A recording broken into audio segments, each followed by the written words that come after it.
right, hello, my name is Spencer Ware, and this is my narrative speech. Over the next couple of moments, I'm going to be telling you a little bit about how my brother had the adventure of a lifetime. Or maybe, really, I should call it the adventure and a lifeline, seeing as that's a more accurate title. This is a story of how an accident changed the fundamental dynamic of my family for the better. And no, I'm not talking about my birth.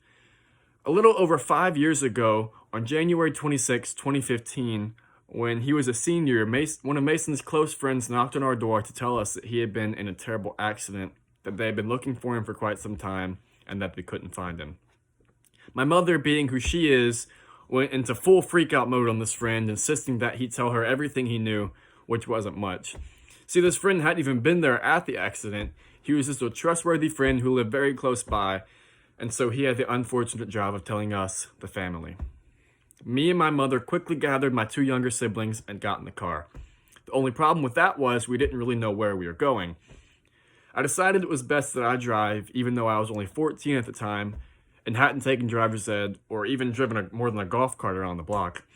But because my mother was, at this point now, hysterical, I decided that was the best option we had.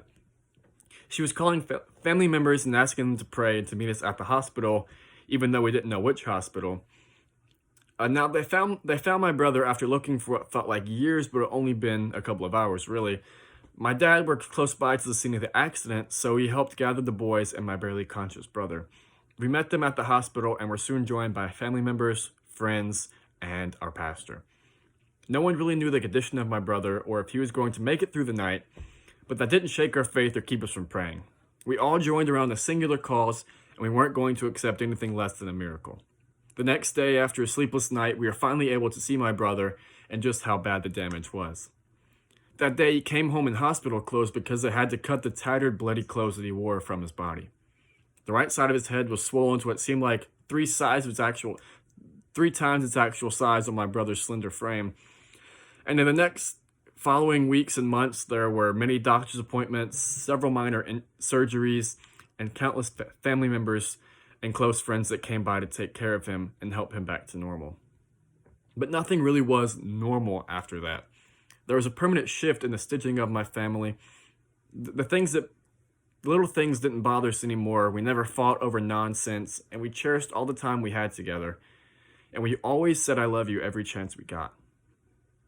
And that is how a train ride, 14 staples, 21 stitches, and probably over 100 prayers changed everything about my family. An honorable mention should probably go to the fact that I had the flu that day, or else I would have been on that train with him. Thank you.